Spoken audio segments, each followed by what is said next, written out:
ओम शांति। प्यारे बाबा, हम बच्चों को राज तिलक देने के लिए आए हैं। लगवाना है राज तिलक, हाँ, लगवाना है। तो बाबा ने कहा है कि फिर मेरी जो शिक्षाएं हैं उस पर चलना पड़ेगा। सुनते तो हो ही, लेकिन उसको फॉलो भी करना है, क्योंकि फॉलो करने से, धारण करने से ही हम उसके लायक बन सकेंगे। योग्यता चाहिए ना, तब तो तिलक देवे बाबा, हाँ, वो पद दे बाबा। तो बाबा ने कहा है कि फॉलो फादर करो, ब्रह्मा बाप को फॉलो करो। ब्रह्मा बाप ने कैसे शिव बाबा की एक एक बात को स्वीकार किया और जीवन में उसको लाने का बहुत पुरुषार्थ किया। साथ ही बाबा ने कहा ब्रह्मा बाप समान बनना है ना, क्योंकि राज तिलक सबसे पहले किसको मिलेगा? ब्रह्मा बाप को। आपको तो फिर दूसरी तीसरी पीढ़ी में, हाँ, पहली पीढ़ी पहला पहला तो उसको है ना, श्री कृष्ण और श्री नारायण श्री लक्ष्मी। तो हम सब भी उसके आगे, हाँ, उसके योग्य बनते जाएं।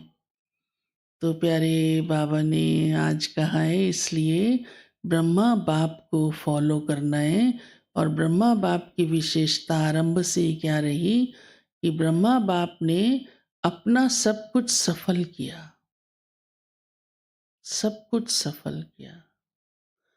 तो इतना उसका भागीदार बन गया जो शिव बाप को सारा वर्षा अपना, ब्रह्मा बाप को देना पड़ा। तो वही तो राज तिलक लेना है ना, राजाई, हाँ, पद लेना पड़ा। तो राजाई पद के अधिकारी बनना है। साथ ही बाबा कहते हैं मैं आपको 21 पीढ़ी के लिए सुख देता हूँ। श्रीमत 21 पीढ़ी के लिए है। भगवान की मत में इतनी शक्ति है, आप देखो, जो 21 पीढ़ी आप सुखी रहेंगे, दुख आपके पास आएगा ही नहीं। हाँ? ये भी तो बड़ी बात है ना, बहुत। जो इतना हमको बाबा कहते हैं योग्य बना देता हूँ, सिर्फ बाबा ने कहा तुम श्री मत पर चलते रहो और कुछ नहीं सोचो। और जब मत मिल जाती है तो मुश्किल नहीं लगता। जब तक मालूम नहीं होता कैसे चलना है, क्या करना है, तब तक मुश्किल लगता है। जब भगवान ने कह दिया ऐसे करो ऐसे करो, हाँ, ये कर्म ऐसे करो, ये कर्म ऐसे करो, तो आसान हो गया ना। आज बाबा ने कहा है भक्ति और ज्ञान में भी बड़ा अंतर है। उस अंतर को भी समझो और औरों को भी समझाओ। भक्ति में भी सुख मिलता है, भगवान ही देता है, लेकिन वो बहुत थोड़ा सा होता है, बहुत थोड़ा। छोटी मोटी इच्छा पूरी हो जाती है, खुश हो जाते हैं। कहेंगे घर में पोता है, चलो आ गया, वैसे भी आना होगा, लेकिन कहेंगे हनुमान जी ने लाया, हाँ, चलो खुश हो गए। आपको तो बाबा 21 जन्म के लिए सब कुछ दे देता है, एक चीज थोड़ा। कहेंगे नौकरी में प्रमोशन हो जाए, चलो हो गई, खुश हो गए, बस उसी की जिंदगी भर उस गुरु महात्मा की पूजा करते रहेंगे। लेकिन बाबा कहते हैं तो कुछ नहीं है आपके 21 जन्मों के सुख के आगे। तो भक्ति और ज्ञान में महान अंतर है।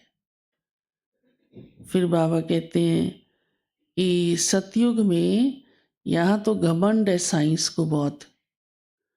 कोई भी रिसर्च करती है, हाँ, नई इन्वेंशन निकलती है, कितना उसका नामाचार करते हैं।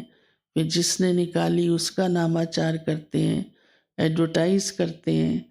लेकिन बाबा कहते हैं सतयुग में तो किसी को कोई भी इस बात का घमंड नहीं होगा। यहाँ घमंड आ जाता है, हमने ये किया, हमने ये किया।